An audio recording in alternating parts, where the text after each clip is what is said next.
digital product agency. We are located here in Providence, but with members all across the US. And I am Jess. I am the project manager for Motel. I am originally from North Carolina, where I studied environmental science and then moved up to Providence through a fellowship called Venture for America, which sets up recent college grads with startups in cities that have struggling economies.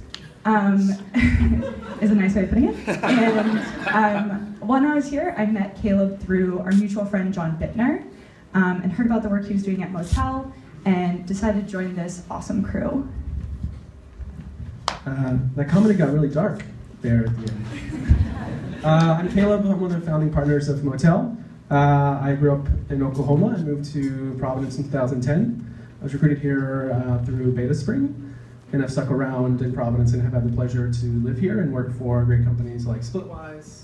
Oh, like Splitwise, and many others. And a couple years ago, I founded Motel with a good friend of mine, Mark Johnson, who was originally in Nevada. So we've been remote since day one, and it's a big part of our culture.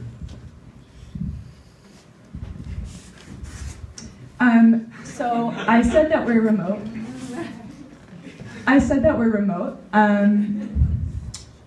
Okay.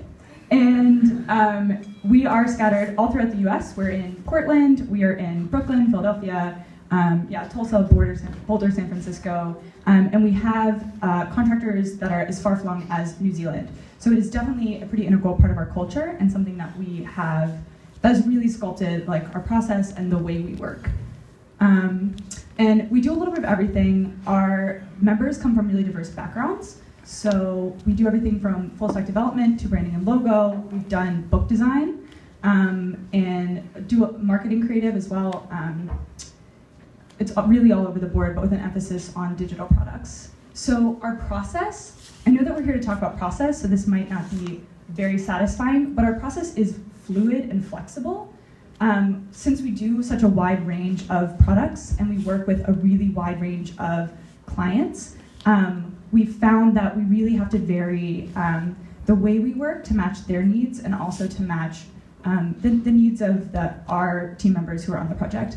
But at a high level, the first step is to talk with the client, really get a sense of what are they looking to get out of this, what are their high-level goals, whether that's a website or a mobile app, we really want to know what their end goal is.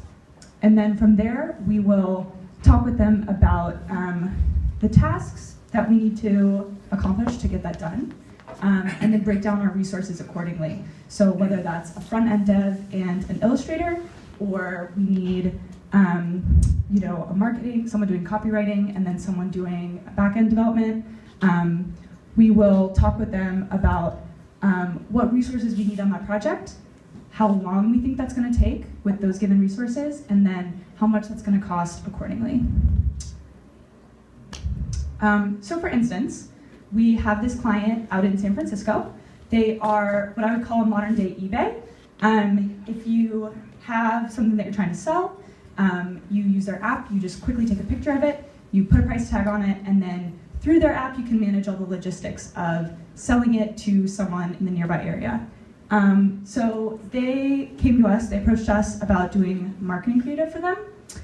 And we did a first round of designs, met back up with them and said, okay, let's look over the data, let's see where the highest click-through rates were and the highest conversions were, and start to mold our designs around that. So we came to these three larger themes, which is this sort of quirky illustration style that had really high click-through rates, like realistic photos and actual postings from users. So they had a user sell a Jeep through their app, and that spun out into one of their ads.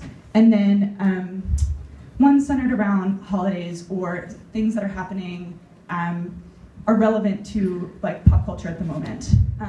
So they approached us and said, we'd like to combine two of these. We'd like to do a quirky illustration and something that pertains to the time or the location where we are. And they're out in San Francisco, which is big NBA Warrior territory. And so they said, yeah, we'd like to tie it in with the Warriors. So our first idea was this. Sort of, if you don't follow the NBA, these are the Warriors colors.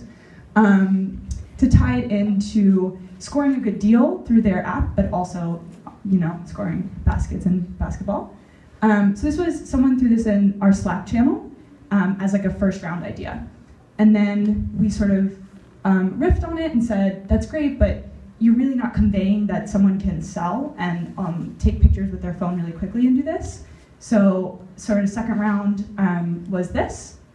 And then we ended up with this idea of both buying and selling and being able to make money off of the goods that you're putting there, while also bringing it into the basketball theme. And then for them, we also made a variety of sizes and adapted it so that they could put it across Facebook, Twitter, all of those sort of channels. Oh, this is my part. I'm going to talk about Squad Locker. So Squad Locker is actually a local Rhode Island startup. They're based in Warwick. They were a traditional team apparel company. So you have a team, you have a pee-wee, you're the parents of a kid in a pee-wee league. They need garments to play in, practice in, whatever. So you have a logo, you have a color, you need products.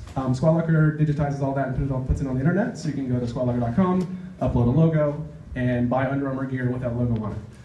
And they ship it all directly to the teammates' homes. So we were tasked with redesigning the dashboard, what we refer to as a dashboard, which is where users lived after they've done all that. So I've gone to squadlocker.com, I've uploaded a logo, hopefully, maybe not. I've selected a team and I've said, okay, I'm ready to roll. The problem was after that point, things weren't really happening. Squad Locker has the very unique and fortunate problem of having a giant funnel at the top. There's a long-known problem. They have no problem getting people in. But how do we turn open, maybe incomplete lockers into active lockers? Lockers that are selling products to people and making Squad Locker money. So we approached this not unlike we approached Close 5 with a bunch of user data. We knew that this had some basic user requirements, right? They need to be able to upload logos, change colors, manage their team, all those things. So that was kind of some of the more simple things. So if you look at this is phase 1.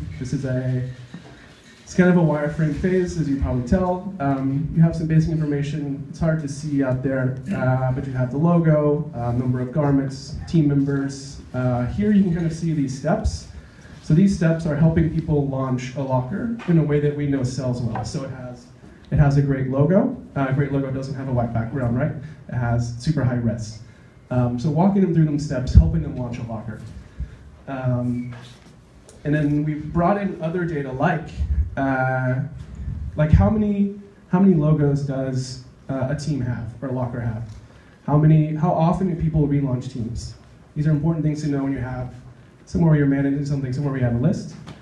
And those are the types of things that drove this design, this kind of experience. And then we said, okay, we have that experience now.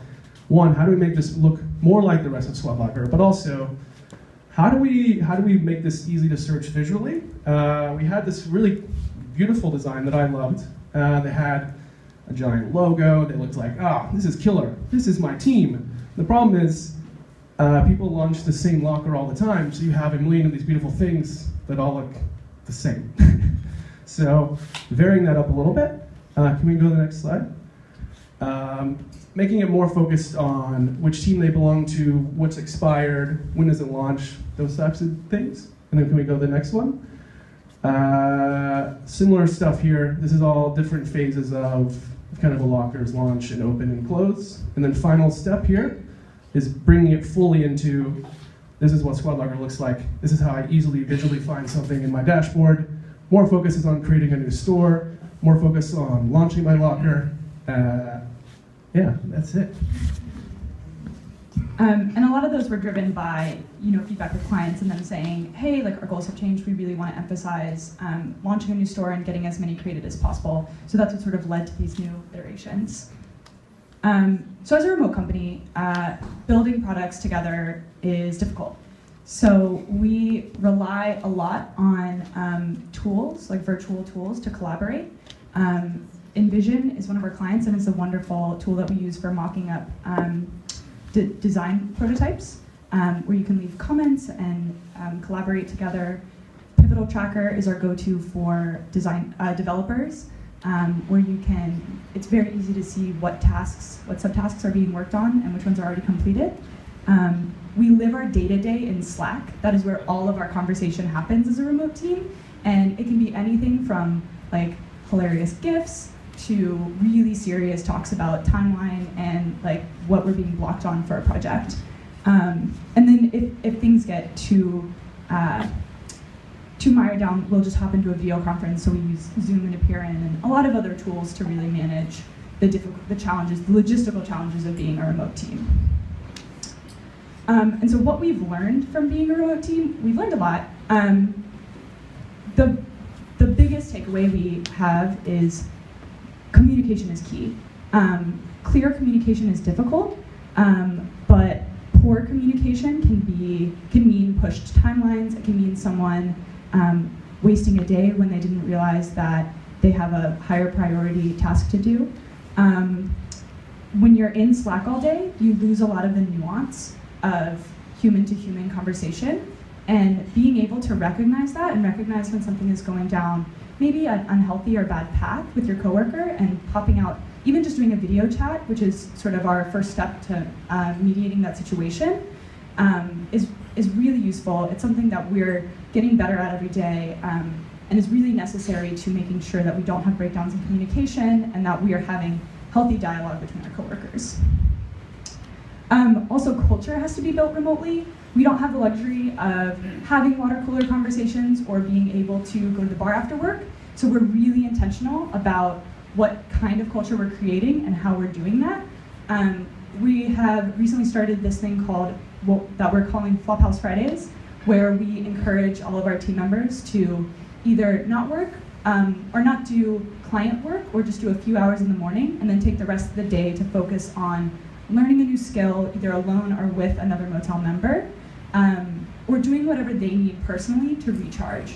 So one of our designers in Portland, Jason, he is learning Logic, which I don't know if any of you know it, it's some music software, so he's creating songs, and he's collaborating with one of our other coworkers, Mark, to make these collaborative songs, which is really great, and we get to benefit from it, but it's probably not something he would feel comfortable doing in work hours otherwise. And we also have yearly retreats where we meet everyone in person and talk about higher level goals, like where is Motel going as a company, what are weaknesses we've identified in our culture or in our process, and then take those in-person moments to reflect on that and work through like a plan for the upcoming year or upcoming months about how we want to improve those. And bad Wi-Fi is our name as a remote team. I say that as a joke, but it's also my reality. Bad Wi-Fi, it can be a blocker to productivity. It can also ruin client meetings. And I say it as a joke, but it is like a larger point about we really have to plan ahead for a lot of our daily activities. Like, I cannot take a client meeting on a metro in New York. That's just not going to be productive. So you really have to be conscious too of people in different time zones, making sure that you're respecting their time, and also laying out clearly for them what they need to work on for the next day so that they have a plan, they know what they need to expect or what they need to plan for, and can really make sure that they're having the most productive day possible, and that they're not waiting on you to do anything. Yeah, so that's it for now. I know that there's a Q&A, so feel free to ask us any questions you may have. And then you can always reach out to us at any of these profiles. Thank you.